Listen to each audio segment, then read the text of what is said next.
Pendant très longtemps, on n'arrivait pas à intéresser, même en RP et compagnie, on n'avait pas de relais. Le Covid est arrivé, les gens étaient enfermés à l'intérieur. On avait fait une campagne de communication qui s'appelait Indoor Generation. Le truc, c'était, on passe 90% de son temps à l'intérieur. Donc on disait, c'est important de vivre correctement, tu vois, d'être ouvert. Et là, d'un coup, TF1, JT, machin, ils reprennent tous les éléments du truc. Études Velux, machin, tu dis, tout ce qu'on avait mis des années à construire, tu vois, en se disant, bah oui, on y croit, mais tu vois, on est les seuls. Boum, d'un coup, le truc, tu vois, il remonte d'un coup. Et parce que t'as besoin de ça aussi, tu vois.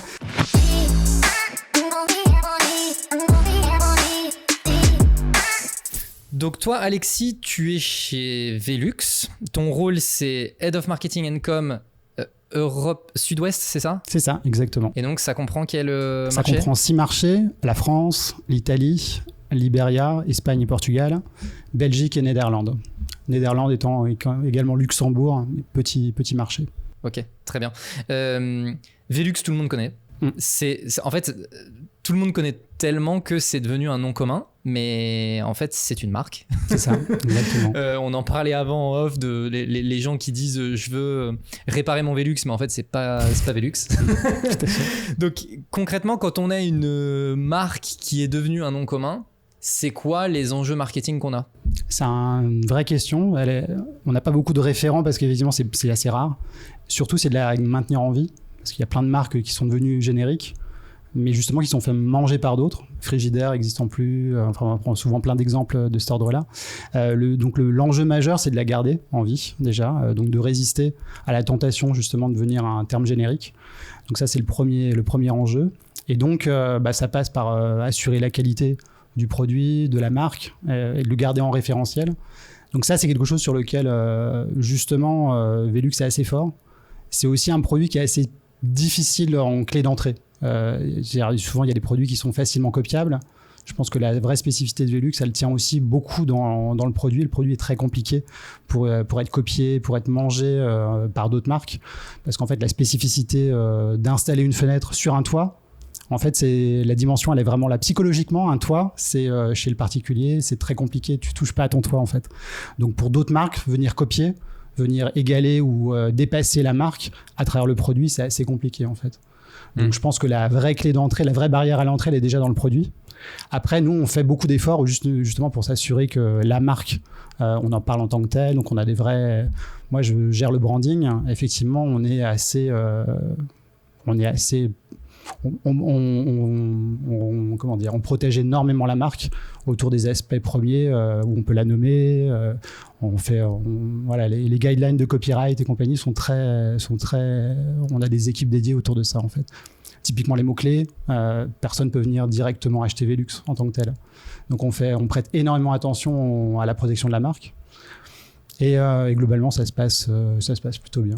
Ouais, oui, parce que c'est vrai que d'un point de vue keywords, enfin SIA. Le premier keyword de Velux, celui-là déjà, on a déjà mis, celui-là on l'a protégé énormément. Donc en fait, typiquement, quelqu'un qui veut se positionner sur les keywords Velux, en fait chez Google, ça remonte avec une autorisation de notre part en fait. Le mot-clé peut pas être pris en tant que tel. Et souvent, il l'est fait, mais même pas forcément par des concurrents. Un installateur qui se positionne dessus, qui dit voilà, mon savoir-faire, c'est de poser des Velux, il va vouloir le poser, automatiquement Google nous remonte une problématique en nous disant est-ce que vous l'accordez ou pas ? Et donc du coup on le fait, et ça on le fait pour chaque marché. Donc en fait voilà, il y a une vraie protection derrière, mais qui nous est assurée grâce à cette notoriété et la légitimité en fait de l'avoir, quoi. Mais c'est quand même un avantage typiquement dans ce moment-là que le fait que la marque soit devenue un nom commun, tout à fait. Typiquement pour le SIA ou le SEO, et que ce soit pas devenu un nom commun. Parce que justement, je peux prendre un autre exemple, c'est par exemple chez Leroy Merlin, la tentation serait forte aussi dans le rayon, d'appeler ça le rayon Velux en fait. Tu vois. et en fait, ce serait... catégorie de produits sur le site web. Exactement, on n'aurait pas de protection de la marque, je pense qu'ils le feraient volontairement. Mais justement, on l'appelle ça rayon fenêtre de toit. Dedans, tu as le rayon Velux, et tu as les autres marques, notamment tu as la marque Leroy Merlin, qui est une marque distributeur en fait. Et en fait, volontairement, ils assurent la confusion. C'est-à-dire qu'en fait, ils vont nous dire communiquez, faites votre communication pour vendre les fenêtres de toit, vendre Velux. Et eux, ils vont venir à côté en disant en fait, on propose ça aussi un peu moins cher. Voilà, exactement. Mais en gros, on vous laisse communiquer, vous faites tout le truc parce que vous êtes leader dans la catégorie, vous en parlez sans doute mieux. Et ensuite, by the way, effectivement, on propose ça. Voilà. Et en fait, c'est tout l'enjeu, en fait. C'est d'arriver à en communiquer, à parler dessus et à amener une différenciation en fait qui fasse que ça ne se joue pas que sur le produit en fait, qu'on apporte aussi autre chose. Parce que justement, c'est là où la concurrence, c'est difficile pour elle de venir. Elle peut copier le produit, c'est pas une problématique. C'est tout ce qu'on apporte derrière aussi en termes de service. Et je pense que là, en grande partie, la marque, aujourd'hui, elle a su durer à travers le produit, mais aussi à travers la garantie, la qualité, la durabilité. Et puis la vision, en fait, qu'elle apporte, je pense que c'est quelque chose, moins dans le rapport particulier, parce qu'il n'y a pas d'histoire. Tu vois, la lifetime value d'un achat de fenêtre de toit, bon, t'achètes ta fenêtre et c'est fini. Hein. Mais par contre, le réseau partenaire, tu vois, on parlait d'un marché brick and mortar, où t'es dépendant de ton circuit de distribution, de tes circuits d'installation. Ça, une marque comme ça, elle doit à fond capitaliser là-dessus. Et donc, tu fidélises énormément ton rapport de distributeur. Et quand tu l'as, là, ça devient très difficile pour d'autres marques de rentrer, en fait. Ok. Mais du coup, c'est quoi vos objectifs premiers ? Parce qu'en fait, c'est 99% des boîtes, elles se battent sur la marque. Vous, c'est pas un sujet. Du coup, aujourd'hui, sur quoi vous vous battez ? Notre vraie stratégie. Alors, bien évidemment, en fait, il faut comprendre la distribution de marché qu'on a. On est sur un marché où, globalement, et c'est pour ça qu'on a une place assez forte, déjà, les fenêtres de toit se remplacent. Donc, on a notre propre marché, en fait. Carrément. Tu vois, une fenêtre de toit, tous les 30 ans, tu la remplaces. Donc, en fait, les anciennes fenêtres de toit se remplacent par des nouvelles fenêtres de toit Velux. Donc, ça, déjà, ça assure un roulement. Voilà. On est néanmoins en croissance. On essaye vraiment de changer. Les habitudes, elles ont changé aussi dans l'habitat. Avant, tu mettais une fenêtre de manière fonctionnelle qui allait dans tes combles. Tu mettais une fenêtre, peut-être la même taille un peu partout. Ça faisait rentrer la lumière, ça faisait rentrer l'air, c'est bien. Maintenant, tu le vois, on est dans un local très lumineux. On a des envies de mettre plus de lumière. Donc nous, déjà aussi, sur la base du remplacement, on essaye de remplacer pour plus de lumière.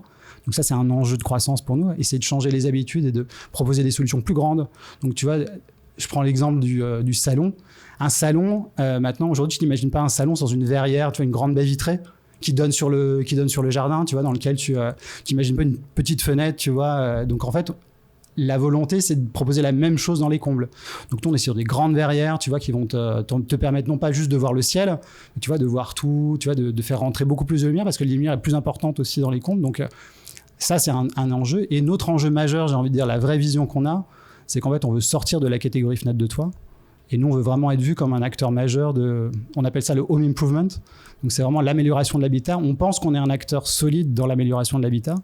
Et donc, nous, on veut gagner une autre part de marché, en fait. Globalement, j'ai envie de dire, la fenêtre de toit, c'est gagné.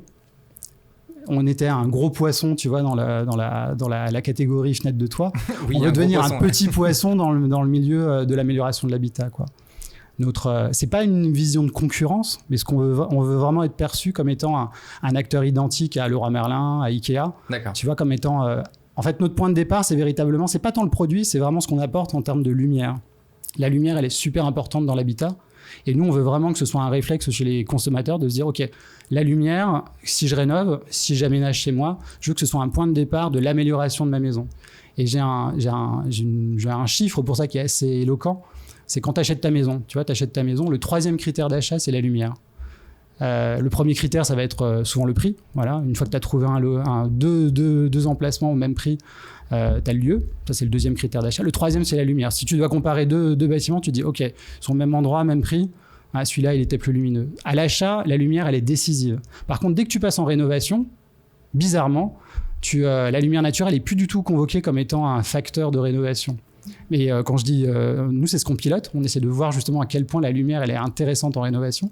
Elle arrive très, très bas, en fait. Les gens vont d'abord penser changer la peinture, changer le mobilier, des fois même changer le jardin ou refaire le garage avant de se dire la lumière naturelle, tout simplement parce que ça leur paraît très compliqué.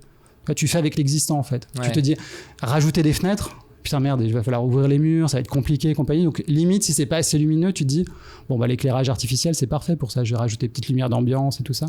Donc nous, notre ambition vraiment, c'est de se dire, attends, la lumière naturelle, tu la recherches, t'en as besoin, ça t'apporte un confort énorme et puis en plus, c'est gratuit. Donc en fait, on essaye vraiment, tu vois, de se dire, ok, ça doit être un point de départ dans un projet de rénovation. Et donc ça, c'est vraiment notre enjeu stratégique, j'ai envie de dire, en termes de vision. C'est celui-là, c'est de dépasser le cadre juste de fenêtre fonctionnelle pour dire, non, lumière naturelle apporte vraiment un confort, des économies d'énergie, enfin tout ce qui va derrière. Et puis, je je pense que c'est juste naturel en fait. Tu vois là, on y est là, les gens qui sont juste en dessous, ils sont bien en fait. Ouais, et en fait, c'est d'en faire un point en disant, ok, je vais peut-être commencer par ça. Est-ce que j'ai suffisamment de lumière chez moi? Et ensuite, ça va valoriser tout le reste, tu vois. Donc ça, c'est vraiment notre point. Et on travaille beaucoup là-dessus. Alors, on sait que c'est pas la volonté d'avoir une lumière, de mettre des fenêtres, c'est pas forcément spontané. Donc tu vois, on joue beaucoup aussi avec des partenariats. Tu vois, tu m'as évoqué la question du partenariat. On essaie beaucoup de le révéler, justement avec. On fait des partenariats avec Faro & Ball, par exemple, qui est une marque de peinture. On essaie de montrer justement, c'est bien de te dire, ok, bah, je vais me projeter, je vais refaire ma maison en telle couleur, ma pièce dans telle couleur. Mais en fait, si tu veux la révéler, il faut que tu aies la qualité de lumière, tu vois. Donc en fait, les deux sont liés en fait. J'ai choisi de mettre tel mobilier avec telle qualité de velours. Ce serait dommage de ne pas avoir la bonne lumière, tu vois, pour en profiter. Donc tu vois, d'essayer de montrer qu'à chaque fois, toutes les intentions déco que tu vas faire ou d'aménagement, en fait, la lumière, elle va t'apporter un plus, elle va révéler ça et en fait, elle va te valoriser tout ce que tu as envie spontanément de consommer et d'améliorer chez toi, en fait. Je pense que le sujet du partenariat sur cette catégorisation de c'est quoi votre marché, en fait, on se rend bien compte aussi d'un coup, c'est plus les mêmes partenaires, en fait. Ouais. C'est que je me positionne en tant que fenêtre de toit, mes partenaires ça va être des installateurs, voilà. Je me mets en home improvement, en fait mes partenaires ça va être des architectes, tout à fait. des décorateurs, etc. C'est en fait tout de suite c'est plus la même. Mais j'ai des questions sur le partenariat après, mais je préfère me les garder pour. Mais du coup il y a aussi, enfin je comprends bien les enjeux de lumière, etc. Mais on en parlait un petit peu en off avant, mais du coup, ce que ça veut aussi dire, c'est que géographiquement, il y a des marchés, mais vraiment d'un point de vue géographique, qui sont plus opportuns que d'autres. Ouais, et donc ça, je veux dire, d'un point de vue macro, il y a des pays où il y a de la lumière non-stop et puis d'autres où il fait sombre une grosse partie de l'année. Bon, déjà ça. Mais même d'un point de vue micro, j'imagine qu'il y a des villes où il y a des taux d'ensoleillement, de machin, de trucs. Ça, est-ce que d'un point de vue marketing, c'est intégré dans la stratégie? Ouais, tout à fait. C'est même la réflexion. Alors, bien évidemment, la distribution des ventes te le montre. En gros, moi, je gère la région sud. Donc, il y a une vraie différence entre le nord et le sud. Mais si on parle là, on est en France. Tu traces une ligne nord de la Loire. Ton business, il est essentiellement là-haut. Donc, en fait, il y a déjà une vraie démarcation. Et effectivement, on en parlait, mais le point important, nous, donc, c'est les fenêtres de toit. Ça se pose sur des toits. L'inclinaison du toit et la dimension première, quoi. Tu vois, quand tu es dans le nord, les pentes sont assez fortes parce que les gens vivent sous les toits, mais plus tu vas te rapprocher du sud, plus les pentes vont être faibles et donc du coup tu vis plus sous les toits parce que tu peux pas tenir en fait. Donc ça c'est une vraie dimension. On la prend vraiment en considération à tout secteur marketing. On fait de l'hyper-targeting, donc on prend les codes postaux, on arrive vraiment effectivement à identifier toute notre stratégie de prospection en fonction de ça. On met une surpression sur les endroits où on sait qu'effectivement on a un gros business et il se révèle aussi avec tous les autres aspects. Par exemple, nos distributeurs, nos installateurs sont majoritairement situés dans les zones aussi à forte densité. Donc on a vraiment notre stratégie marketing, elle est effectivement beaucoup pilotée par ça. Et je dirais même en fait on va aujourd'hui à essayer avec encore plus de précision d'identifier clairement où se situent les fenêtres de toit. Tu vois, par exemple, on a un projet qu'on travaille en ce moment qui est assez génial. On fait du géotargeting mais avec de l'image satellite, justement avec des intelligences artificielles, parce qu'en fait on a un avantage énorme, c'est qu'une vue satellitaire, en fait notre produit il sourit à la caméra, tu vois, en fait la lumière vient, ça s'éclaire, ça se réverbe, donc en fait là ce qu'on essaye de faire justement c'est de renseigner des modèles, de leur faire apprendre justement à identifier le produit, où est-ce que tu en as, où est-ce que tu n'en as pas, si tu en as, tu vois, de pouvoir identifier la taille, choses comme ça te donne une vue en temps réel de où est ton marché, tu vois. Et ça vraiment, c'est quelque chose. On a déjà des données assez fortes historiques d'activité et compagnie, mais on veut vraiment l'enrichir avec quelque chose qui nous donne une vision, pas de temps réel, mais assez fraîchement rafraîchie, tu vois, pour pouvoir se dire, OK, on fait des actions et voir où ça marche pas. Est-ce qu'on est sur un potentiel d'installation, de rénovation, où là, par exemple, il n'y a rien à faire, mais on peut y aller. Parce que cette dimension, effectivement, pour rebondir localement, elle est archi importante en fait. Savoir où situe ton marché, savoir aussi le réseau d'installateurs ou de distributeurs capables d'installer, c'est super important en fait. La couverture du territoire et la qualité du réseau derrière que tu mets en place, elle est déterminante en fait. Et aujourd'hui, le business de Velux, il vient principalement directement du besoin exprimé par l'utilisateur final ou majoritairement par les installateurs justement? C'est un relais, c'est très important en fait. L'installateur tout dépend en fait de la qualité d'installateur que tu as. Est-ce que tu es un simple installateur ou tu es vraiment un partenaire justement dans cette vision de transformation d'espace ou de home improvement? Ça dépend vraiment du rôle que veut jouer l'installateur. En fait, il faut comprendre que, et souvent dans le marché du bâtiment, c'est un peu ça, mais souvent pour les couvreurs, en fait, la dimension de qu'est-ce qu'un couvreur, elle est très différente aussi dans la région, si je prends le territoire français, tu vas avoir des zingueurs là à Paris, qui sont vraiment spécialisés là-dessus parce que c'est très spécifique. Tu vas avoir des gens qui posent de l'ardoise dans la région nord ou surtout en Bretagne, tu vois. Par contre, tu vas descendre dans le sud, tu vas avoir des maçons qui font toute la maison. Et en gros, ils font tout du début à la fin. Tout dépend de ce que représente l'installation de la fenêtre de toit dans leur business. Ce que je veux dire, c'est que tu as des installateurs, ils ne font leur business qu'avec Velux parce qu'effectivement, il y a un gros business.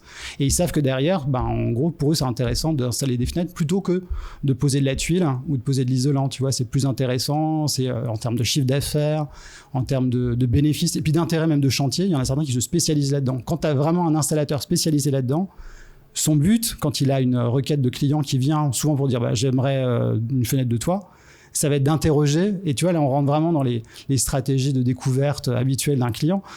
La personne qui dit OK, tu veux une fenêtre de toit, je te mets une fenêtre de toit. Qui est la personne qui va dire mais en fait, qu'est-ce que tu veux en faire? Qui c'est qui va aller dans cette pièce? Ah, c'est Mathéo. Mathéo, il va y rester. Ah, OK, d'accord. Mathéo, il a son lit là. Donc, en fait, je te propose d'avoir 2 fenêtres ou 3 fenêtres, une pour là, une pour là, une pour là. Et là, tu vois, il fait monter le besoin, mais en répondant, encore une fois, à l'attente du client. Et en fait, je dirais que la capacité à aller vers des solutions et à faire grossir, on va dire, la demande, en tout cas, ou le besoin, il dépend énormément de la manière dont l'installateur, le relais, va justement accompagner la personne dans son schéma de découverte, parce qu'en gros, il n'y a personne qui veut un modèle spécifique de fenêtre de toit. Par contre, ils se projettent tous dans des activités que je veux faire. Tiens, ma pièce, j'aimerais faire ça, mais peut-être que je veux faire telle activité et telle autre. Eh ben, le fait d'avoir un côté multi-activité, ça va nécessiter d'avoir une lumière différente, plus en quantité, parce que plus la pièce sera bien éclairée, plus elle sera modulaire, tu vois. Mais ça, c'est vraiment un schéma de découverte que l'installateur partenaire est en capacité de faire. Donc nous, c'est un de nos relais aussi, c'est d'essayer de les accompagner. La pose d'une fenêtre de toit pour quelqu'un qui sait la poser, ça va en fait. Par contre, le schéma de découverte, de lui dire, tiens, quand tu as un client qui vient, interroge-le, vois ce qu'il veut faire, essaie de l'accompagner et rebondis justement sur ce qu'il va exprimer. Et là, justement, tu seras en capacité de le faire monter en qualité dans la solution. Ça, c'est vraiment un enjeu très fort. Et comment vous les accompagnez justement là-dessus? Eh ben, on a mis en place des partenariats avec eux. Justement pour les accompagner. L'essentiel, là, on a lancé un programme qui s'appelait Space Transformer. Donc justement, le côté, on voulait vraiment faire une segmentation entre simples installateurs, et c'est pas gênant, tu peux être installateur de fenêtres de toit et avoir un volume correct et t'en contenter. Et on voulait vraiment avoir vu que notre vision elle est sur la transformation d'espace, on voulait vraiment avoir des partenaires qui nous aident justement à transformer les espaces en fait. Et donc on les a accompagnés avec des outils, avec des formations, essentiellement des formations commerciales, pour que justement ils soient à l'aise. Parce qu'en fait, le point premier, il n'est pas là en fait. Il n'est pas dans la problématique d'installation. Ils savent installer des fenêtres, des verrières. Mais la question, c'est qu'ils ne savent pas forcément les vendre. Ou ils en ont peur en fait. Ils pensent qu'effectivement, quand tu arrives dessus, le simple fait qu'elle va être plus chère, en fait, ça va poser un frein. Donc en fait, on va leur dire, non, en fait, ce que tu vends, c'est pas une fenêtre en fait. Si tu vends, c'est le moment justement qu'ils rêvent d'avoir. Ce moment où effectivement, il va être, je sais pas, en famille, à jouer dans cette pièce, parce que justement, cette pièce, elle appelle ça en fait. Elle appelle des moments en famille qui vont être agréables. Ça n'a pas de prix. Ça, ton client, il est prêt à payer pour ça. Il est prêt à payer à la rigueur 1000, 2000, 3000 euros, peu importe, tu vois. Si c'est ça que tu lui vends, si c'est ça qu'il va pouvoir avoir grâce à ça, il va le faire, en fait. Et donc, en fait, on essaie surtout de les accompagner là-dessus. Voilà, pour que justement les biais cognitifs, ils les aient en tête. On les appelle pas comme ça, mais en fait, on va jouer. C'est ça à la fin. Ouais. Voilà, la réalité, elle est là, c'est d'essayer de comprendre. Et puis après, c'est les accompagner aussi. On les accompagne beaucoup marketingment parlant, pour qu'ensuite ils répètent. On les accompagne sur le premier, on leur montre, on capitalise aussi sur ce qui a été fait, et ensuite ils se rendent compte que voilà, une fois qu'ils l'ont fait une fois, ils le répètent 2 fois, 3 fois. Et donc après, nos partenaires, on les accompagne comme ça, et puis après, marketingment parlant, on va les aider, on va faire des reportages avec eux, on va essayer de compléter l'histoire, et puis de faire en sorte que ils puissent enclencher le bouche à oreille. C'est super important, hein. Un installateur, il n'a pas besoin de faire une communication digitale très, très évoluée ou très forte, hein. Son carnet d'adresses, donner des réalisations, communiquer sur les réalisations, en fait, le bouche-à-oreille va l'emporter. Et globalement, s'il prend du plaisir à faire des chantiers comme ça, il ne revient pas à des simples installations. Oui, bien sûr. Donc, en fait, ce qu'on veut, c'est vraiment lancer le sujet, puis l'accompagner pour qu'ensuite, il répète. Ok. Et du coup, d'un point de vue marketing, vous leur donnez des assets Ouais, en fait, tout dépend. Alors, ce qu'on fait beaucoup, c'est tout dépend d'où on part. Est-ce qu'ils ont une identité au départ? S'ils ont une identité ou pas, on la construit ensemble. Comme je te dis, on fait beaucoup nous, on base beaucoup sur les UGC, sur les témoignages. Donc, on essaie aussi de construire justement la manière dont ils peuvent être référencés localement. Tu vois, donc est-ce qu'ils ont un site internet ou pas? Comment on peut les aider? Si c'est une page Facebook, comment on peut venir dessus? Et puis, comment on enrichit avec de la matière. Donc, faire des reportages, justement choper des témoignages et essayer de capitaliser là-dessus. Et puis après ça peut être des dispositifs tout simples, son identité, ses cartes de visite, son habillage de camion. Et certains veulent aller dans des dispositifs beaucoup plus compliqués, donc on peut les accompagner localement. On essaie beaucoup de faire des relais locaux. Tu vois, là où on va pas être présent, nous par exemple, où on a peut-être délaissé les mailing boîtes aux lettres, des choses comme ça, en termes de communication, marketing direct. Là, on va le faire en relais avec eux. Parce que par exemple, aller targeter une zone pavillonnaire en notre nom, bon, c'est peut-être moyennement intéressant. Par contre, le faire en relais avec un installateur, tu vois, parce que lui sait où il faut aller déposer, parce qu'il le regarde en fait, tu vois, il dit ah bah tiens. Il voit les toits. il les voit, il voit le produit, il voit si la fenêtre est vieille, s'il faut la remplacer. Donc s'il faut faire un co-branding de marketing boîte aux lettres, tu vois, dans lequel on dit ah tiens, il serait peut-être temps. Donc nous on gère cette copie-là. Mais par contre derrière le contact, c'est contacte tel installateur, tu vois. Et donc, en fait, c'est de s'appuyer comme ça sur des mécaniques très spécifiques, mais très efficaces, en fait. Ok, bon, très intéressant, j'ai envie de creuser ce sujet-là. Je me permets d'interrompre l'épisode pour vous présenter Bulldozer, l'entreprise derrière la production de ce podcast. Bulldozer est un collectif spécialisé en marketing et growth, et notre job, c'est de maximiser la performance marketing et commerciale des entreprises sur l'ensemble de leur funnel, donc de la génération de leads à leur conversion et leur rétention. Pour ça, on s'appuie sur différents leviers, le premier étant notre pool de plus de 200 experts qui composent le collectif et qui nous permettent d'adresser des sujets aussi divers que la demand gen, l'outbound, le SEO, les RevOps, etc. Ainsi qu'une méthode de travail scientifique, data-driven et qui exploite ce qui se fait de meilleur en termes d'outils et technologies. On a accompagné plus de 200 clients depuis notre création en 2022 et parmi nos références, on trouve des super boîtes comme Aircall, Salesforce, Payfit ou Mooncard, pour ne citer qu'elles. Si vous aussi, vous souhaitez faire de votre marketing non plus un simple générateur de leads ou de notoriété, mais bien un générateur de revenus, je vous mets un lien vers notre site internet en description. Écrivez-nous, je pense qu'on peut faire de très belles choses ensemble. Allez, on reprend. Quand tu dis ok, on fait des UGC, on va essayer d'amener du trafic sur la page Facebook, etc. C'est vraiment Velux finalement travaille au service de leur business. En fait, tout dépend comment ils veulent le faire. En fait, on dépend. Certains installateurs peuvent être franchisés avec une très grosse capacité marketing à le faire. Et ceux-là, ils l'ont vite compris. Donc, dans ces cas-là, on vient et puis on les aide aussi à produire. Des fois, ils font déjà des reportages. Par exemple, j'ai des aménageurs de combles. Ils ont très vite compris la capacité du témoignage. Un aménageur de combles, c'est assez intéressant parce que c'est quelqu'un qui vient, il transforme complètement ton grenier, en fait. Oui. Tu pars de zéro. Dans la partie home improvement, ouais. Celui-là, disons que là, c'est clair et net, quoi. Ça, c'est vraiment une transformation impressionnante parce qu'à la base, tu n'as rien.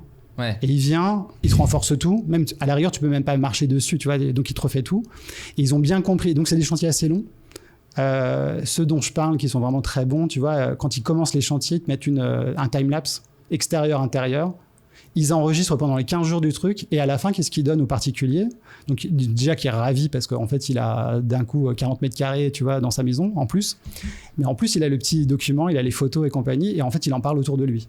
Le fait de faire ça, l'installateur, avec la recommandation derrière, il va avoir 3-4 chantiers qui vont arriver. Et ça, il l'a bien compris. Donc en fait, ce que je veux dire, c'est qu'en fait, un installateur n'a pas besoin, s'il a bien compris, il n'a pas besoin d'enclencher des grosses actions, en fait. Il fait juste les actions qui ont du sens, tu vois, et il les donne, tu vois, l'organique est super fort. Tu vois, la recommandation, elle est juste hallucinante. Surtout dans un chantier, enfin dans un milieu où il y a, alors là on est encore dans le biais cognitif, t'as des gens, forcément c'est comme les réparateurs d'automobiles, tu as toujours l'impression que tu vas te faire arnaquer par un artisan, tu vois. Donc en fait la recommandation de dire moi j'ai fait avec un tel, ça s'est super bien passé, et en plus regarde le chantier il est comme ça, et là c'est en toute transparence, il a fait comme ci, comme ça, toutes les questions que tu peux te soulever en disant attends mais aménager mon compte c'est juste impossible, tu vois, tu te dis tout de suite il y a trop de problèmes donc je préfère ne pas y penser. Là, d'un coup, il dit, tiens, regarde, ça a pris 15 jours, voilà comment ça s'est fait. La personne dit, putain, super, tu vois. Il y a un wow effect qui est... Il y a un wow effect, et ça, ils l'ont bien compris. Et donc, du coup, quand tu as ça, si tu fournis cette matière-là, limite, c'est suffisant, tu vois. Tu peux mettre d'autres stratégies en place, mais après, il faut aussi qu'en tant qu'entrepreneur, tu aies la capacité à pouvoir prendre plus, faire plus de chantiers, aller plus loin et compagnie. C'est un autre élément que j'allais dire. Ça, c'est un autre élément, voilà. C'est un autre élément que j'allais dire, c'est qu'il y a aussi quand même, dans cette activité... la réalité, c'est que tu n'as pas besoin de faire une acquisition massive parce que, en fait, les enjeux opérationnels derrière, ils sont tellement gros que déjà, tu as 3 clients en plus, c'est de la folie. Donc, en fait, il y a aussi cet élément-là, c'est que d'un point de vue matière à donner à ces personnes-là pour qu'elles puissent... Tu ne peux pas scaler plus que ça, en fait. Voilà. Et en fait, ce qu'on essaye beaucoup quand on essaye de faire changer un installateur d'une simple position d'installateur à justement un Space Transformer, c'est de lui dire, en fait, où est-ce que tu prends le plus de plaisir? Tu vois, tu viens, en fait, on lui dit, en fait, la valeur du toit du trou dans le toit que tu vas faire, tu peux la gonfler. C'est à toi vraiment de te dire, je me déplace, finalement, est-ce que je me déplace pour installer une simple fenêtre ou est-ce que je me déplace pour installer une verrière? Et en fait, derrière, ce qui est assez intéressant, c'est que tu lui dis finalement, où est-ce que tu prends le plus de plaisir? Il va te dire, j'aime bien les chantiers complexes. Un artisan, il aime bien régler des problèmes. Et derrière, tu lui dis, OK, tu fais un chantier simple. En gros, ton client te demande une fenêtre, tu installes une fenêtre. Est-ce que tu as de la satisfaction? Il va te dire non. Est-ce que tu as de la satisfaction? Est-ce que tu as de la recommandation de la part de ton client? Il va te dire non, parce que finalement, c'est comme j'ai un pneu crevé, tu me le répares. Bon, voilà, je t'ai payé pour ça, c'est transactionnel. À l'inverse, tu fais un truc dans lequel justement la solution que tu as posée, il l'avait pas imaginé. Et quelque part, il se dit putain, cette pièce est devenue ma pièce préférée. Quelque part, il va te recommander, il va dire c'est génial, tu vois, et la satisfaction, tu l'as aussi. Donc on lui dit, en fait, voilà, l'enjeu c'est ça. Si tu bouges de ça vers ça, tu vas voir à tout niveau, tu vas faire la différence. Mais ça, en fait, il faut pas nous croire sur parole, tu vois. Donc c'est pour ça qu'en fait, on essaye de l'emmener, l'accompagner pour la première fois, tu vois, et puis après, essayer de mettre en place la mécanique qui va lui permettre de répéter et de l'accompagner justement par rapport à ce qu'il est capable de faire, parce que cette dimension firmographique de qu'est-ce qu'il est, combien ils sont, où est-ce qu'il peut aller, quelle est sa zone, tu vois, dans laquelle il peut, elle est archi déterminante en fait pour l'accompagner. Donc en fait, c'est vraiment de la personnalisation après. C'est passionnant. Oui, j'ai l'impression que c'est vraiment transformé. Ce qui est transactionnel en quelque chose qui devient expérientiel en fait pour le client final. J'ai le sentiment aussi que en fait ce qui est un peu particulier, j'ai le sentiment par rapport à Velux, c'est que vous à la fin le produit, transaction ou expérience, la finalité c'est la même d'un point de vue produit. C'est on a installé le produit sur le toit, point. Et même j'imagine que d'un point de vue même chiffre d'affaires, etc., ça change pas grand chose, mais le truc c'est que l'histoire qui est racontée autour du produit et du coup les propositions de valeur et du coup l'ouverture à d'autres marchés, etc., c'est tout de suite ça transforme le champ des possibles. Comment est-ce que derrière du coup comment est-ce qu'on arrive à identifier ces nouveaux narratifs aussi? Parce que du coup, historiquement, c'était pas, j'imagine, le narratif de Velux. Comment est-ce qu'on en vient à identifier ces nouveaux narratifs et à se dire, ah mais là, en fait, c'est une opportunité. Et à la limite, même si la finalité, c'est la même, l'histoire qu'on va raconter, elle est différente. Ouais, je suis tout à fait d'accord. En fait, souvent, moi, ça fait 20 ans que je suis chez Velux. Donc souvent, on me dit... Et avant, je travaillais en agence, et donc souvent on me dit « Ah, mais tu t'ennuies pas trop, tu vends toujours le même produit ». En fait, la réalité, c'est qu'effectivement, le produit, je l'ai mis de côté, mais très rapidement, en fait. On s'est très vite focalisé sur le narratif de ce qu'on raconte, parce qu'effectivement, la transformation, vendre une transformation, c'est super intéressant. Et on en a vite eu conscience qu'en fait, on transformait les espaces, et qu'en transformant les espaces, tu transformes les personnes aussi. Et quand tu as compris cette dimension-là, et que l'intérêt de ce que tu peux raconter, justement, il est dans les personnes, tu vois, et si tu te situes exactement dans l'expérience, après, en fait, tu as une matière infinie, en fait. Donc, tu peux aller la faire, tu peux la faire varier, tu peux la faire varier par persona. Et alors après, tu remplis ton carnet, parce qu'en fait, des histoires, on en a plein, en fait. Et nous, on prête vraiment une attention forte à s'intéresser au chantier, à y aller, à essayer de choper la dimension témoignage. Et le storytelling, il vient tout seul, en fait. Ce que je veux dire, c'est que quand on commence à regarder... au départ, on était vraiment dans un truc, effectivement, tu vois, tu parlais de l'effet waouh, l'effet avant-après, bon, on y va forcément. Et puis, à un moment donné, on a vu la limite de l'avant-après, parce que l'avant-après, en fait, ça t'oblige à coller à la pièce. La pièce, c'est j'aime pas. En gros, ah oui, c'était bien, moi, je l'aurais fait différemment. Et à un moment donné, on s'est dit, pour engager plus de personnes. Ce qui nous intéresse, c'est vraiment pourquoi les personnes font ou pourquoi elles ne font pas, en fait. Et là, ça devient universel. Par exemple, tu te dis, ah, mais tiens, cette pièce, c'est vrai que je regrette pas de l'avoir fait, mais en fait, j'ai hésité pendant 5-6 ans à le faire. Et quand tu interroges la personne sur pourquoi tu as hésité à le faire, en fait, alors là, tu vas toucher des trucs très universels qui vont engager d'autres personnes. Quand tu commences à témoigner là-dessus, tu hésites à faire ça, mais en fait, tu vois, comment on peut le lever? Alors là, c'est intéressant. Et là où je dirais que c'est intéressant, c'est que quand on s'est intéressé à ça, non seulement on a pu changer, faire du storytelling différemment, mais surtout, on a identifié des points de blocage dans l'expérience de rénovation sur lesquels on s'est dit, mais en fait, si on veut développer davantage le business, c'est pas juste notre produit, c'est qu'en fait, il bloque sur tel et tel truc, tu vois. Donc en fait, on a commencé à se dire, mais en fait, si tout le monde a un problème là-dessus, il faut qu'on le règle, en fait. Parce que si tu le règles, ils vont passer plus facilement à l'étape 2, et puis à l'étape 3, et à l'étape 4. Et donc, on a regardé les frictions, en fait, du parcours client, tu vois. Et c'est justement en échangeant avec les personnes, en voyant justement, et d'un côté pro, mais aussi particulier, pour se dire, ah bah tiens, les déclarations administratives, par exemple, c'est un enfer, tu vois, sur Terre. Oui, c'est vrai qu'il y a cette barrière-là. Et en fait, à un moment donné, tu te dis, ok, mais est-ce que je suis légitime à faire ça? Et en fait, tu te dis, à un moment donné, tu règles la question, tu te dis, en fait, s'ils galèrent tous à faire ça et qu'ils abandonnent, s'ils sont 50% abandonnés là-dessus, faut que je règle cette problématique-là, tu vois. Donc, c'est là où le digital, tu vois, et la transformation était intéressante. On pouvait pas régler tous les projets, mais à un moment donné, tu fais des outils, tu fais des guides, des facilitateurs, tu vois, et à un moment donné, boum, la personne, elle franchit plus rapidement l'étape 1, donc super, elle passe à l'étape 2. Et voilà, ça, c'est plein de choses comme ça qui nous ont permis de développer d'identifier l'expérience, les problématiques qu'on avait, et de faire évoluer aussi notre offre servicielle, parce que finalement, le produit, tu as raison, le produit ne change pas, en fait. Alors, on l'améliore, mais ce n'est pas la vraie raison. Le moteur, il n'est pas dans le produit. Les gens, ils viennent pas... je prends ça n'importe quoi dans le bâtiment. Tu veux prendre un radiateur, tu ne vas pas devenir expert du radiateur. Donc, pour la fenêtre, c'est la même chose. Il y a 2-3 points que tu vas prendre en considération, mais après, tu vas te dire, bon, globalement. Donc, après, la question, c'est, voilà, il y a d'autres choses qui t'empêchent de le faire. Et si tu les règles, alors là d'un coup, tu vois qu'effectivement, tu as un facteur potentiel d'accroissement, en fait. Intéressant. Bon, c'est une vieille histoire Velux. Il y a eu pas mal de transformations dans l'histoire de la boîte, l'arrivée de nouveaux concurrents, des nouvelles tendances aussi, effectivement, autour, ne serait-ce que de, des modes de décoration, etc. Le digital. Malgré ça, et tu le disais en intro, ça, c'est des transformations qui ont tué des boîtes, même qui sont devenues à la limite du non commun. Pourtant, Velux est toujours là. Ouais. Comment est-ce qu'on crée cette résilience, en fait? Ouais, je pense qu'il faut identifier soit les opportunités, soit les risques. Il y en a certains dans le milieu du bâtiment, je dirais, résiste plutôt bien. Le côté brick and mortar, là pour le coup, dès qu'il y a des nouveaux acteurs, des nouveaux players, c'est quand même assez difficile de bousculer cette industrie-là. C'est une industrie très traditionnelle qui repose sur surtout dans le bâtiment, tu peux, genre Amazon peut venir et ils y viennent, mais tu viens quand même en concurrence avec tout un réseau de distribution et un réseau d'installation. Tu vas pas pouvoir tout disrupter d'un coup, en fait. Quand bien même tu mets, je sais pas, tu formes un peu sur le mode Uber des particuliers à l'installation.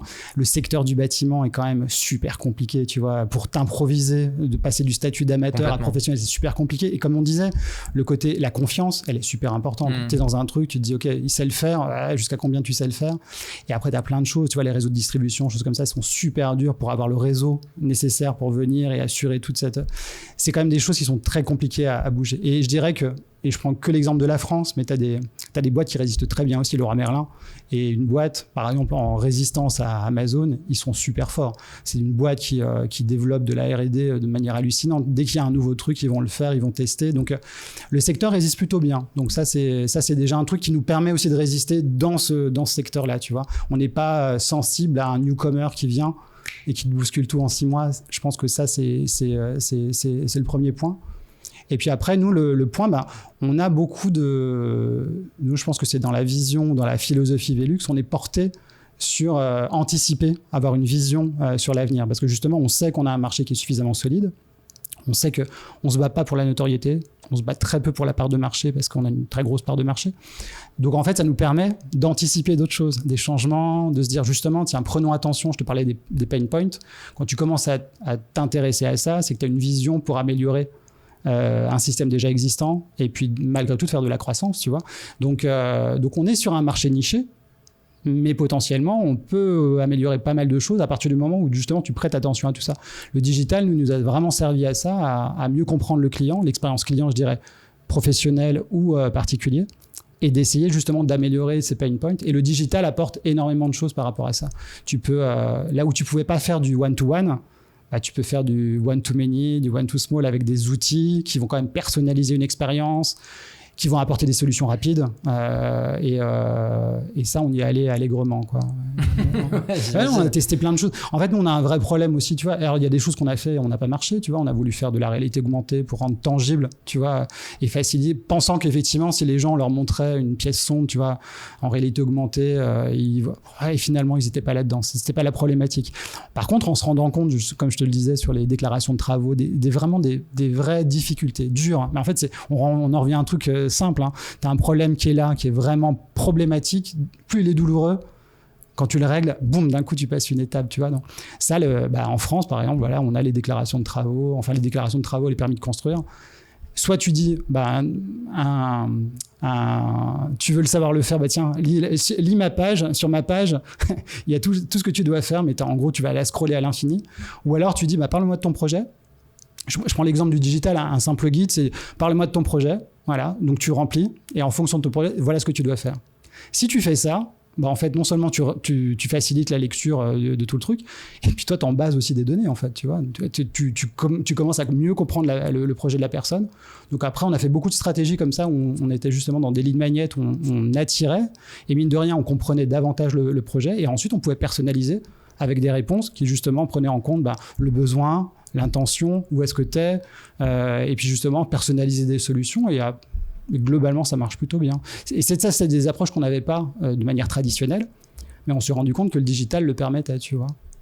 Et j'imagine qu'avec l'IA, ces sujets-là, typiquement, c'est des sujets qui vont être encore plus facilités parce que je décris directement ma problématique, j'obtiens immédiatement ma réponse, ça me prépare même peut-être déjà des éléments à transmettre à ma mairie ou j'en sais rien. Exactement, c'est exactement ce qu'il faut essayer d'identifier, au mieux répondre, surtout sur ces problématiques-là. En fait, tu vois, par exemple, je te parlais de Leroy Merlin développe des outils aussi, ils en ont conscience, tu vois, ils facilitent le permis de construire, tu vois, ils ont aidé des boîtes à développer des choses comme ça, parce qu'ils le savent aussi que c'est une problématique. Tu veux construire ta maison, tant que tu n'as pas ton permis, donc comment je peux t'aider par rapport à ça? Mais c'est une réalité en fait. Quant à ça, et puis c'est pas une partie de plaisir, quoi. Non, c'est clair. quelque part, t'as un refus de permis de construire, on va pas te dire forcément ce qui va pas. On va te renvoyer à une annexe qui fait 200 pages pour te dire, en fait, il faut que tu sois conforme à ça. Donc, je rebondis sur l'AI parce qu'en fait, la vraie manière aujourd'hui, quand tu as une refus de permis de construire, c'est limite te dire. Tu le mets dans ChatGPT, tu lui dis explique-moi comme si j'avais 6 ans, qu'est-ce qui va pas, et dis-moi ce que je dois changer, tu vois. Et là, d'un coup, ça devient concret parce que si tu t'attends juste au procès verbal, tu comprends rien en fait. Donc c'est vrai que ça, il y a énormément de choses où si tu prends conscience de la problématique, tu te rends compte aussi que la réponse que tu dois donner via la personnalisation, en fait, elle peut véritablement faire gagner un truc. Et surtout, je pense que tu acquiers de la confiance par rapport à ton client. Parce que nous, on a un parcours client qui est assez long quand même. Tu vois, on prend l'aménagement de comble. Entre le moment où tu te décides et le moment où tu le fais, ça peut se faire dans les 6 mois. Tout dépend de l'urgence à laquelle tu dois avoir ta réponse. Mais des fois, ça peut prendre 2 ans. Donc en fait, entre le moment où tu captes l'intérêt et le moment où tu vends le produit, il faut que tu entretiennes la relation en fait. Et donc c'est là où en fait si tu n'es pas juste focus sur le produit, mais qu'au contraire tu aides à passer des étapes, à un moment donné quand tu arrives au point culminant de dire ok, voilà ma recommandation, et que la personne dit ok banco, si tu as gagné la confiance successivement en apportant des réponses qui sont pertinentes et qui ont fait progresser le projet, c'est super important en fait. Et nous, d'autant plus dans un marché où on n'est pas en vente directe. Nous, on est une des seules marques, je dirais, dans le milieu du bâtiment qui mettons autant d'énergie à communiquer auprès du client final. Parce que la majorité des marques dans le bâtiment, leur marché dépose sur un modèle en 3P, c'est-à-dire distributeur et installateur. Donc à partir du moment où c'est pas toi qui vends en direct, en fait, ils priorisent essentiellement le B2B en fait.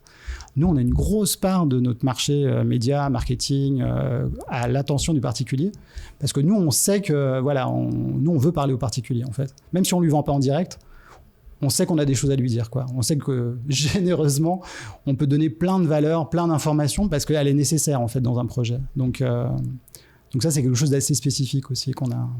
Et d'ailleurs, je voulais poser la question tout à l'heure parce que tout à l'heure, tu disais, tu parlais de l'hyper-targeting et tu as utilisé le terme prospection hyper locale. Et du coup, bon, prospection, on peut l'entendre à la fois côté B2C, B2B. Ouais.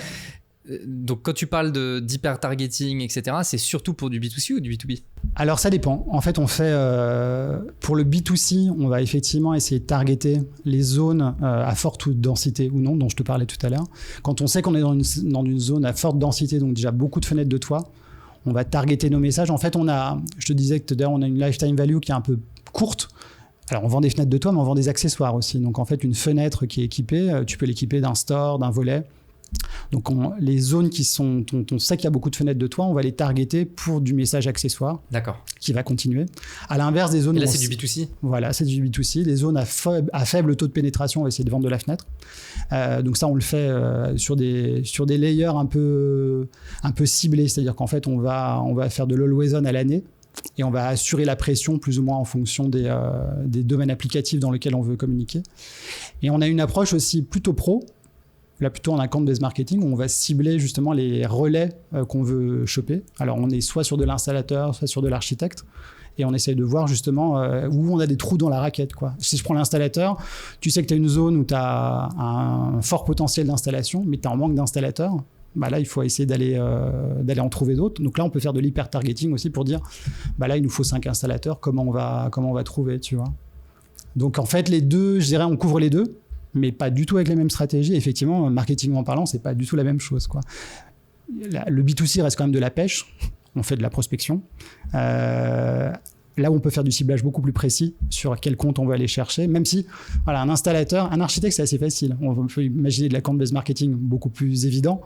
Un installateur, c'est plus compliqué à aller chercher parce que le profil est déjà moins présent sur les réseaux. Tu peux pas scraper facilement. Oui. Voilà, donc on a... c'est les adresses orange.fr. Voilà, c'est exactement ça. Et ils sont pas renseignés de la même manière. Tu sais pas. Donc il y a plus de travail à faire. Ouais. Mais la logique est la même, en fait, ce qu'on veut. Alors, donc, là, on s'appuie beaucoup plus sur la force de vente qui te remonte des informations. Mais c'est un travail, c'est un long travail, mais qui est nécessaire. Ouais, qui est nécessaire.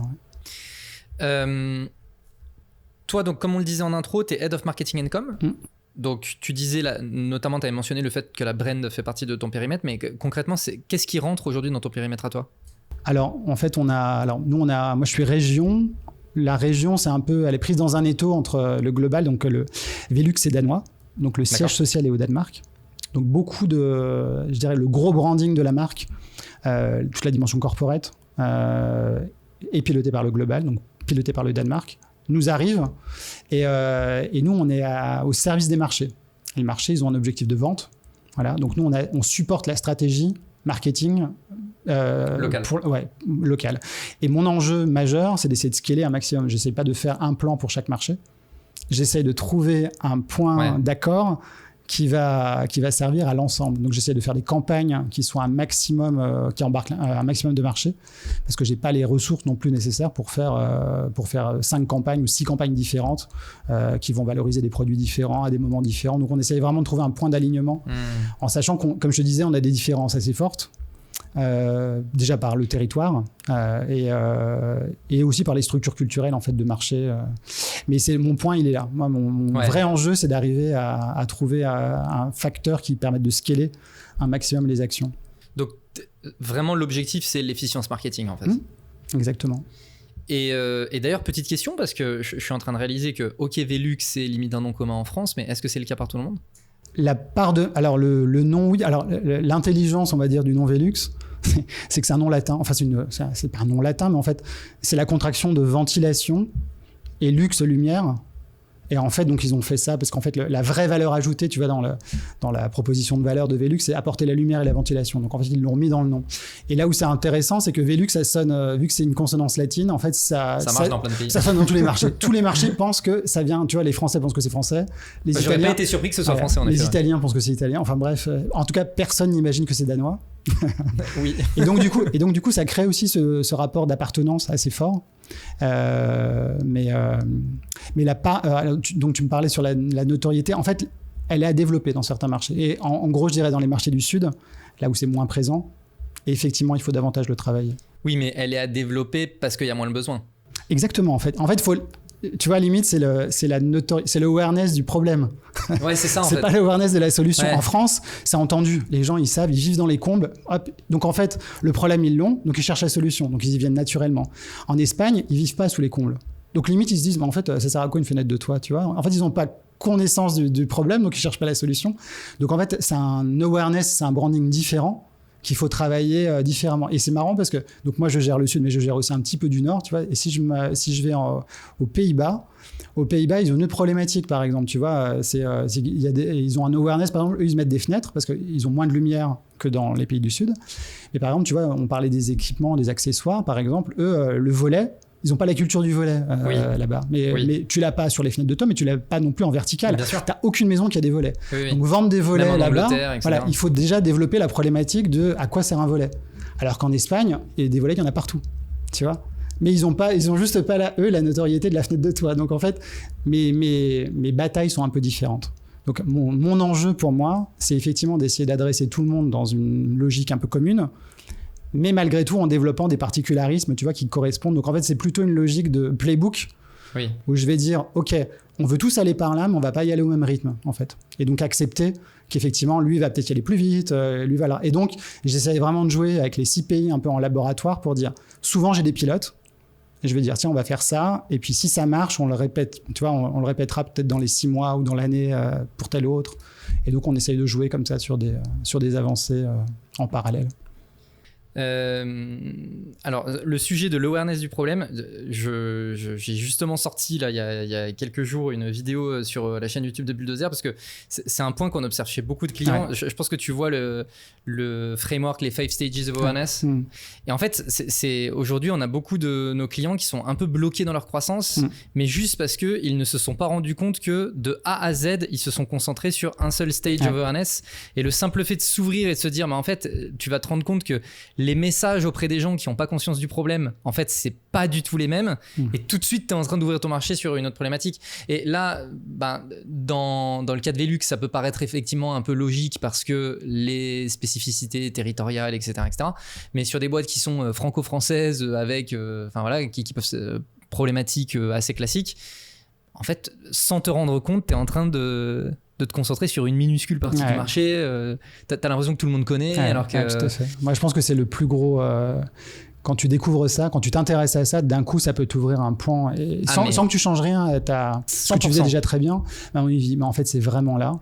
Et ça, c'est vrai que le feedback, tu vois, on parlait de interroger constamment ton client. Même nous, si on n'est pas en prise directe, on essaie quand même un maximum de les avoir. Donc, on va les voir, on essaie de prendre. Parce qu'à un moment donné, c'est ça qui te fait prendre conscience de quand le problème, il est là, en fait.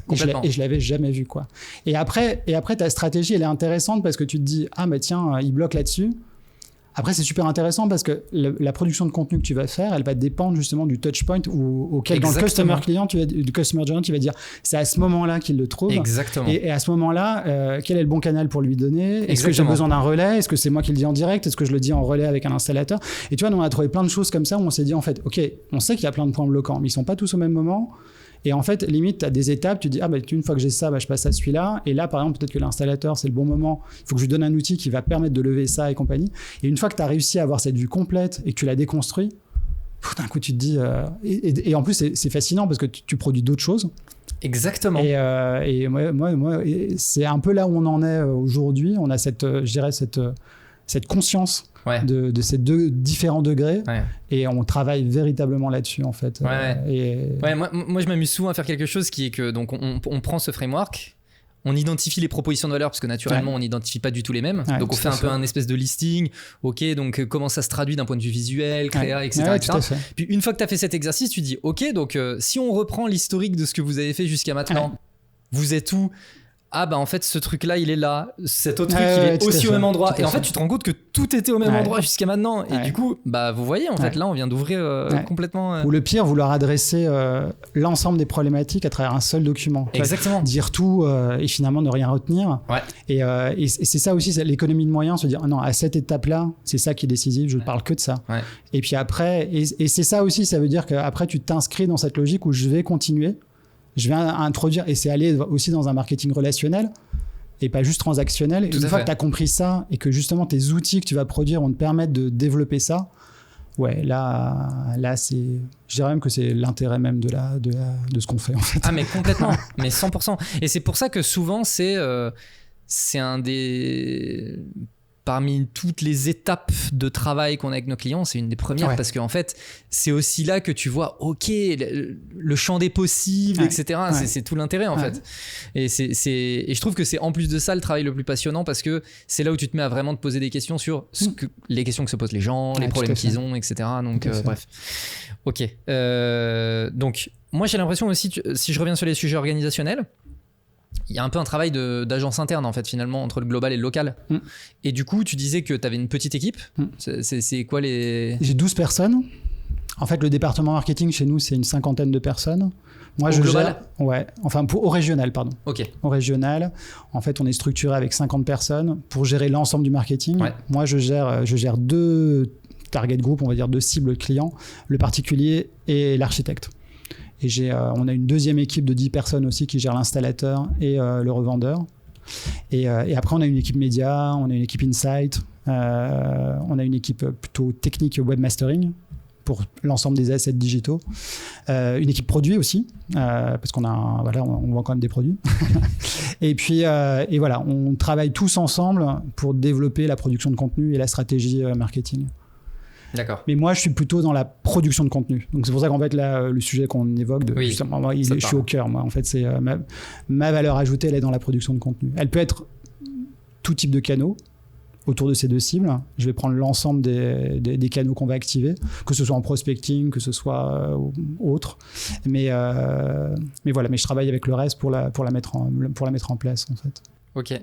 Et donc, donc sur la partie production de contenu, c'est quoi vos canaux de distribution du contenu ? Beaucoup en ligne, beaucoup digital. Alors, on travaille beaucoup aussi, j'ai oublié une équipe qui est quand même déterminante, c'est l'équipe SOMI, social media et PR, influence, un canal qu'on travaille beaucoup. En fait, notre ouverture justement à aller dans la catégorie Home Improvement, d'un coup, il y a les influenceurs. Voilà, D'un coup, il y a Pinterest. Non, mais en fait, le fait de, c'est là où c'est une vraie ambition quand tu décides d'y aller.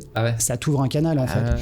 Et là, effectivement, nous c'est super intéressant. En plus, on le fait en plus beaucoup de boîtes peuvent le faire en privilégiant un canal par rapport à un autre. Ils vont dire je vais aller sur les social media ou sur l'influence parce que je peux pas faire de paid. Nous, on fait du paid aussi. En gros, on active un peu tout, mais on essaie de trouver des synergies les unes les autres.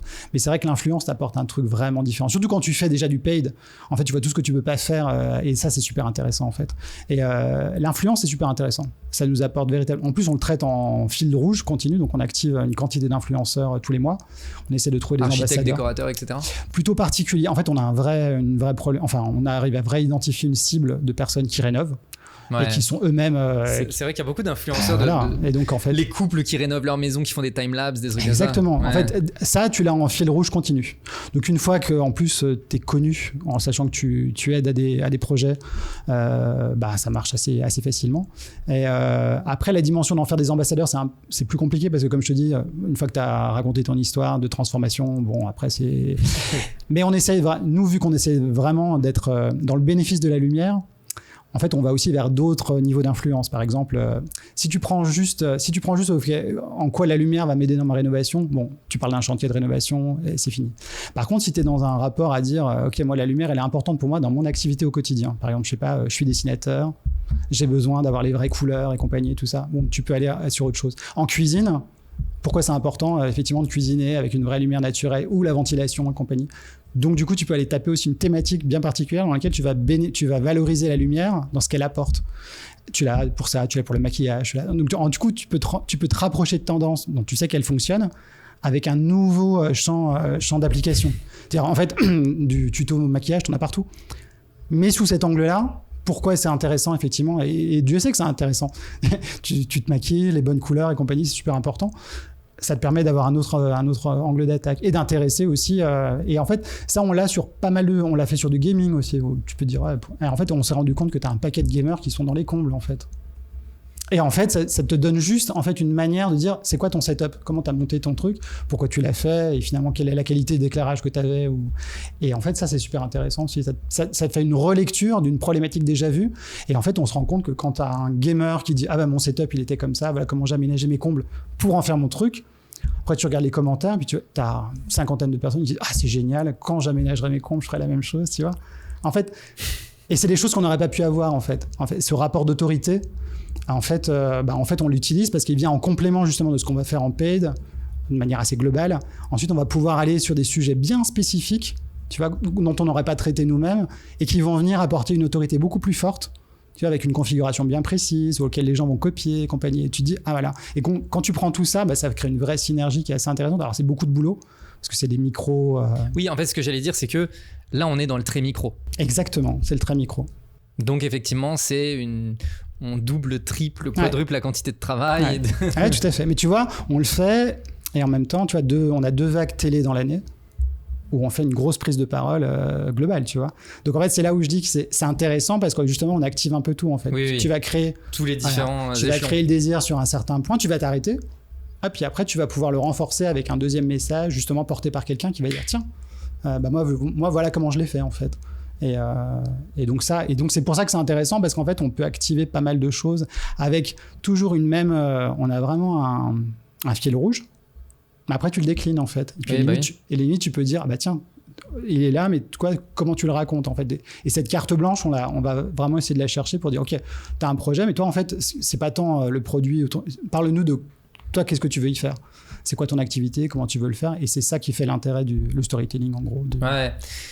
Dans les notes de préparation de l'épisode, je crois que tu m'avais mentionné le why de Simon Sinek en disant et là on voit bien que dans ce que tu dis, on est vraiment là-dedans, quoi. Ouais. Et il est pas évident à faire, parce qu'on est une boîte portée sur le produit, hein.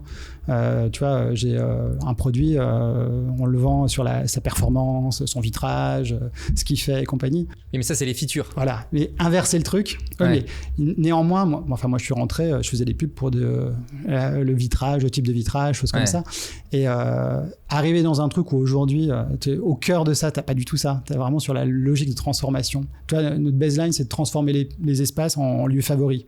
Donc en fait, c'est vraiment dans la logique de qu'est-ce que je vais en faire en fait. Et le produit, il est là, mais en fait, parce qu'il apporte de la lumière, il apporte tout le confort que tu vas avoir, mais passer de cette dimension produit, ou limite produit détouré, tu vois, à la logique de non, qu'est-ce qui va avec, tu vois, qu'est-ce qui en découle. Ouais, ça c'est super important. Et quand tu as ça, et je pense que chaque boîte doit procéder à cette inversion.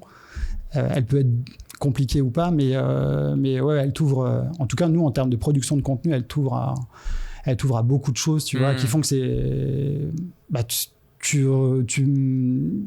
comment dire, l'histoire elle est sans fin en fait. Oui. Et, complètement. Et elle est intéressante.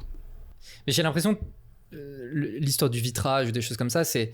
Du coup, si avant vous communiquiez vraiment là-dessus, c'est considérer que le vitrage c'est la force du produit, la proposition de valeur du produit, alors que maintenant j'ai l'impression que ces éléments-là c'est la modalité du produit. Enfin, c'est-à-dire que c'est pas ça le sujet. Évidemment qu'en fait, sur ces sujets-là, on est bon. Ouais, limite, ils l'attendent, en fait. Tu vois, et c'est marrant parce que des fois, on y revient. On revient des fois sur... Là, tu vois, je lance fin du mois une campagne sur les fenêtres électriques. Et c'est très drôle parce que j'en parlais avec l'agence, justement. Le mec de l'agence, il avait une Tesla, tu vois. Et donc, on décrit à un moment donné sur la page d'atterrissage, quand même, tu parles un peu du produit, tu vois. Oui. On dit, la fenêtre électrique, elle a un capteur de pluie qui fait qu'en fait, si tu pars, t'as oublié de fermer ta fenêtre, ça se ferme automatiquement. Et il me dit, putain, si ma Tesla avait ça, tu vois, la dernière fois, j'avais oublié, tu vois. Et en fait, c'était très drôle parce que, tu vois, c'est du genre, je m'attends même pas. En fait, en gros, il y a une technicité dans la fenêtre que tu n'attends même pas. En fait, tu vois, c'est vrai. Et les mecs te disent, et tu l'attends sur la Tesla. Tu l'attends sur ta Tesla, tu vois, à tel point que tu vois, on avait maquetté une pub, tu vois, c'est du genre, t'étais dans un salon, un peu comme ça, tu vois, t'avais une bagnole recouverte d'une bâche et tu mettais moteur électrique, fermeture en cas de pluie, tout ça. Et limite, tu te disais, on parle de la voiture, et en fait, tu parles de la fenêtre qui est juste au-dessus, tu vois, parce qu'en listant les features, tu dis, tu vois, et en fait, voilà, tout ça pour dire que les features, en fait, elles sont dedans. Le produit, souvent les gens on va utiliser la moitié, ou ils n'ont pas conscience à l'achat qu'il y a tout ça, ils vont le découvrir après coup, donc on sait que c'est pas là-dessus que ça se fait. C'est important, c'est sûr, mais en communication ça n'apporte rien en fait. C'est pas la raison exactement. À l'inverse, de démontrer vraiment ce que ça t'apporte au quotidien, et encore une fois, c'est le plus de lumière, qu'est-ce que ça t'apporte en fait, c'est vraiment l'enjeu. C'est vraiment l'enjeu. Et nous on est sur un truc où on ouvre, donc il y a la lumière mais il y a la vue. Tu vois, par exemple, on avait fait énormément de communication justement autour de ça. On travaillait sur le confort, le bien-être, le fait d'avoir la vue, la qualité de l'air. On avait fait beaucoup de rapports là-dessus parce qu'on se disait c'est important de communiquer là-dessus. Pendant très longtemps, on n'arrivait pas à intéresser, même en RP et compagnie, on n'avait pas de relais. Le Covid est arrivé. Les gens étaient enfermés à l'intérieur. On avait fait une campagne de communication qui s'appelait Indoor Generation. En gros, le truc, c'était on passe 90% de son temps à l'intérieur. Donc on disait c'est important de vivre correctement, tu vois, d'être ouvert. Et là, d'un coup, TF1, JT, machin, ils reprennent tous les éléments du truc. Tu vois, d'après machin, étude Velux, machin, tu dis. Et tu vois, d'un coup, le truc ressort parce que tu as cet événement, on est tous enfermés à l'intérieur, la qualité de vie. Et effectivement, tu es face à ton mur, et après le télétravail vient sur la foulée du truc. Et là, pareil, alors, gros regain, tu vois, quitte à faire un bureau. Et donc, tu peux les faire dans les combles. Mais entre être face à ton mur ou être face à un truc qui t'ouvre, ça fait la différence, tu vois. Et là, d'un coup, tout ce qu'on avait mis des années à construire, tu vois, en se disant, bah oui, on y croit, mais tu vois, on est les seuls. Boum, d'un coup, le truc, tu vois, il remonte d'un coup. Et parce que tu as besoin de ça aussi, tu vois. En fait, nous, on vend un truc. Peut-être il y a un vrai problème, il n'y a pas d'urgence. Tu vois ce que je veux dire ? C'est qu'en fait, limite, tu vas te dire, et c'est pour ça qu'en fait, quand on liste un petit peu les besoins en termes de rénovation, il y a toujours un truc qui va être plus important ou plus urgent. Et donc, nous, le but, c'est vraiment de se dire, non, mais en fait, regarde, c'est super important. Ça doit être ton point de départ. Tu vois, souvent, je pense à cette image tu vois, dans un désert, l'oasis, c'est le point de départ. Tu vois, la vie, elle s'organise autour de ça. Mais limite, dans tes combles, t'as la lumière et la vie, elle va s'organiser autour de rien. Plus t'as de lumière, plus tu vas avoir de vie, en fait. Et en fait, il faut vraiment le remettre. Ça paraît évident, mais ça l'est pas. Parce que quand tu vas prioriser tes achats, tu vas pas te dire je vais commencer par là. Tu vas pas commencer par dire est-ce que j'ai suffisamment de lumière, est-ce que j'ai suffisamment de fenêtres, tu vois. Donc moi, ma bataille, c'est vraiment de se dire c'est super important. Donc de dire pourquoi c'est important. Et puis d'amener progressivement, tu vois, sur comment tu peux considérer ça comme étant une importance et d'aller vers le truc. Mais c'est vraiment une bataille de longue haleine. Je reviens sur le contenu. On a beaucoup parlé du digital. Ouais. Tu as mentionné une campagne télé. C'est quoi les autres contenus sur lesquels tu es impliqué ? Offline ? Ouais, du offline.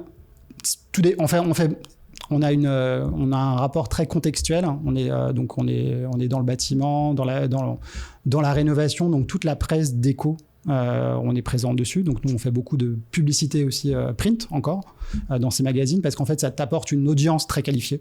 Les gens qui achètent un magazine de rénovation, en gros ils sont engagés dedans. Donc ça on essaye beaucoup d'être présent là-dessus.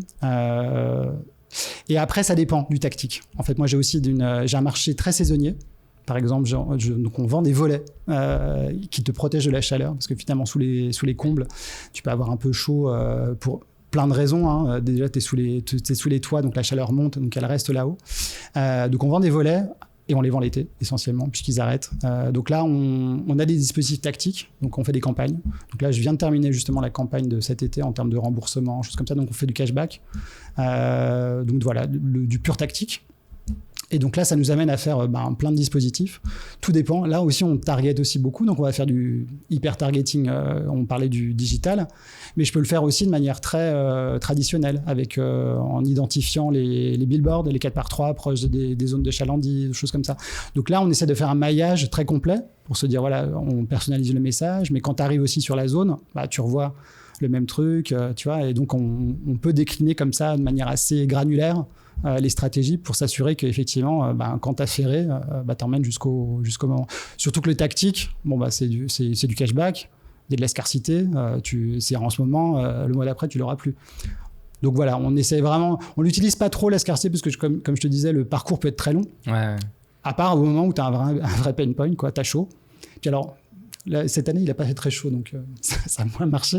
Il y a beaucoup plu. Mais quand il fait chaud, tu cherches vraiment une solution, quoi. Voilà. Quand les mecs quand tu as vraiment une vague de chaleur, à un moment donné, de toute façon, les ventilateurs, il n'y en a plus, les climatiseurs, il n'y en a plus. Ouais. Et nous, on essaye vraiment de jouer, mais sur un truc qui n'est pas évident. Tu vois, on a un truc assez simple. Tu te protèges, c'est un geste simple. Tout comme faire rentrer la lumière naturelle, tu bénéficies d'un truc qui est gratuit, pourquoi tu t'en priverais? Donc on essaie vraiment de jouer sur un truc à dire, en fait c'est mieux que de brasser de l'air chaud, c'est mieux que d'installer un climatiseur, tu vois, pour X raisons. Mais voilà, là c'est les seuls moments où on rentre en compétition avec d'autres solutions, c'est sur ces moments-là en fait, quand combien on est à combattre le même problème en fait. Ouais. Et là il faut vraiment valoriser pourquoi c'est mieux que d'acheter un ventilo, quoi. Mais donc ça c'est d'autres petites batailles qu'on fait. Je sais pas si j'ai répondu complètement à ta question. Si, ouais. Mais après, moi j'ai une petite question pour compléter. C'est tout à l'heure quand on parlait notamment des installateurs, etc., et du fait que vous leur donnez du matériel aussi pour que eux ils puissent faire du marketing et du coup typiquement des choses à mettre dans les boîtes aux lettres, etc. Ça c'est géré, ça fait partie du contenu que vous produisez. Ouais. On va le faire. Alors, on va essayer de le faire de manière... Tout dépend, en fait. On peut personnaliser, justement, de la communication pour l'installateur. On parlait de son habillage de camion, on peut lui faire à son nom. Et puis, on va lui faire... En fait, avec l'installateur, ça peut marcher de manière assez simple. Un installateur, il a un truc qui est quelque chose qui est très important. Il a sa base de données. En fait, tous les chantiers qu'il a installés, en fait, il peut les relancer. Donc là, typiquement, pour installer un volet, il peut reprendre toutes les personnes chez qui il a installé une fenêtre et dont il sait que c'est une chambre. En gros, si tu as une chambre dans les combles et que tu n'as pas de volet, au début, et en plus c'est assez marrant parce que c'est au départ tu installes, tu veux de la lumière. Et puis il y a de grandes chances qu'une fois que tu commences à vivre dedans, tu te dis putain, mais en fait, le matin je me lève à 5 heures. Quoi. La lumière, elle tape sacrément. Quoi. Parce qu'en fait, une fenêtre de toit, tu vas avoir une fenêtre verticale, elle n'est pas sensible à l'orientation. Ouais. Ta maison, elle est orientée, tu vas avoir si tu es plein nord, tu vas pas avoir beaucoup de lumière. Quand tu es sous les toits, le soleil, tu l'as quasiment tout le temps en fait. Donc c'est 2 fois plus puissant en fait. Donc au départ, tu es là, tu es bien. Puis effectivement, l'hiver c'est bien, mais dès que le printemps va arriver, 5 heures, tu es là. Alors en plus, c'est tes enfants, parce que souvent c'est des enfants qui sont là-haut. Donc ils sont réveillés super tôt. Donc tu te dis, il me faut une solution, quoi. Donc le volet, tu vois, choses comme ça. Donc l'installateur, lui, il peut venir comme ça. Alors nous, on leur offre aussi d'une manière, ils sont pas communicants. On va leur offrir des templates email. Tu vois, on va faire des parcours, leur dire, bah tiens, comment t'introduis justement le besoin que, ah tiens, il a peut-être vécu tout l'hiver là-dessus. Tu vois, fin du printemps, tu lui dis, ah tiens, là l'été va arriver, peut-être que tu vas avoir besoin d'une solution, au moins un minima pour tes chambres. Tu vois, on va personnaliser les messages pour faire en sorte qu'il le prépare, tu vois. Et quand la promo arrive, bah, tu vois, c'est le moment, tu vois. Mais ça veut dire que tu as fait le travail de préparation avant, tu vois, pour dire, ah tiens, il est peut-être temps de le faire. Et ça, c'est des choses qu'on va faire avec eux. On va leur donner des templates, on va leur expliquer. Alors, tout dépend. Après, t'en as certains qui vont le prendre direct, d'autres, il va falloir accompagner un peu plus pour qu'ils le fassent. Mais ça peut être un exemple, par exemple, typiquement d'outils qu'on va faire. Mais il n'y a pas besoin de faire des choses. Ce qui est bien aussi dans ce milieu-là, c'est que tu n'as pas besoin d'imaginer des choses. Tu vois, moi, j'aime bien faire un marketing qui s'avère être efficace, tu vois, qui a déjà fait ses preuves. En fait, il n'y a pas besoin de réinventer une séquence email. Voilà, quand ta base de données à 100%, elle ouvre et bon, bah voilà, il n'y a pas besoin de faire autre chose, quoi. Pragmatique. Très pragmatique, exactement.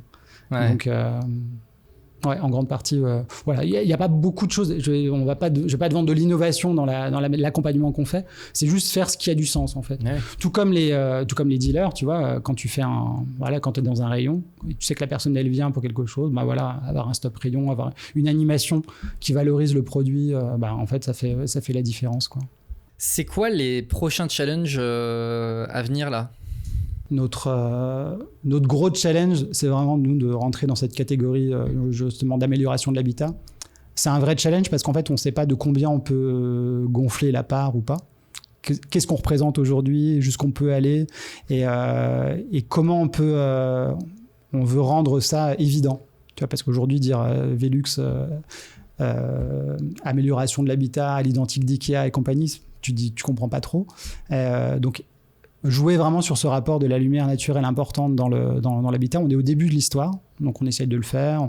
On cherche plein de manières de le faire. Donc là, on est en train de redéfinir un peu notre branding par rapport à ça. Là, on est en train de penser à une nouvelle campagne télé par rapport à ça pour essayer de l'introduire.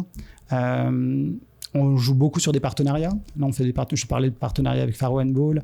On fait beaucoup de partenariats avec la Redoute Intérieure, avec SMEG, justement pour essayer à chaque fois de montrer un petit peu comment on valorise un peu tout ça. Toutes les intentions déco que tu vas faire dans la maison, comment on peut justement les sublimer à travers la lumière. C'est super intéressant parce qu'en fait, on adore faire les partenariats, et eux aussi. Et, en fait, finalement, on n'est pas des marques concurrentes. Donc, le fait de faire des collaborations comme ça, donc nous, on trouve des endroits dans lesquels on va placer leurs produits, on fait des reportages autour de ça. Pour l'instant, ça se passe très bien. Je ne sais pas si ça participe de l'amélioration, justement, cette perception qu'on est un nouvel acteur dans cette nouvelle catégorie.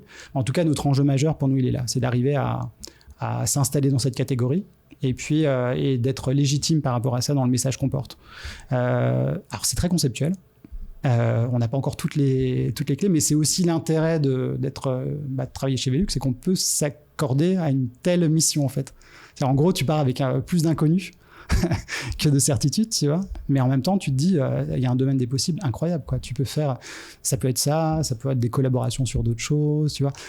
Ce qui est intéressant, c'est qu'on est tous, alors je te l'ai dit, on n'est pas mondial, il y a des pays où on n'est pas, mais en tout cas, là où les différents marchés recherchent, chacun essaie de travailler cette stratégie. Donc, par exemple, il y en a certains qui vont faire du sponsoring télé, tu vois. Par exemple, aux États-Unis, Velux est assez présent, en tout cas se construit. Eux, ils sont à fond sur, tu vois, ils ont des chaînes dédiées Home and Garden, tu vois, des chaînes de rénovation. Eux, ils sponsorisent à fond, tu vois, pour se dire, OK, moi, je suis l'acteur majeur de la rénovation. Parce qu'en fait, il y a un truc, quand tu vas dans ces émissions à l'américaine, tu sais, ils rénovent ta baraque, tu vois, les gens sont partis, ils reviennent au bout de 15 jours. Et en fait, ils se sont rendus compte d'un truc, mais qui est assez hallucinant, c'est que dès que les gens rentrent, quand tu as une lumière, un puits de lumière, là, même si tu as tout changé dans la baraque, le tout premier truc qu'ils captent à la télé, c'est les gens qui sont là, waouh! Tu vois, et donc ils ont pris ça. Genre, le spot télé, c'est ça. C'est les gens qui rentrent dans le truc, ils font waouh, tu as la lumière naturelle carrée. Et en fait, ils ne voient que ça, en fait. Et en fait, c'est vrai que là, tu as un effet waouh, tu vois, qui fonctionne à fond.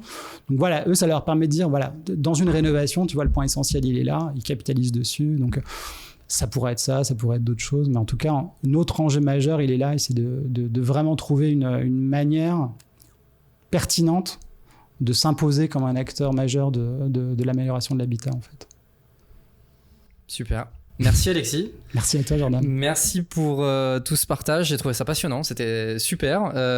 Ça nous sort un peu de la tech que j'ai l'habitude de recevoir. Merci à toutes les personnes qui écoutent encore l'épisode maintenant. N'oubliez pas le like, le partage, le commentaire.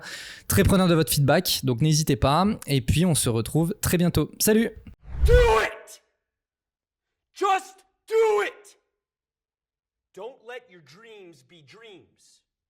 Yesterday, you said tomorrow. So just do it! Make your dreams come true! Just do it!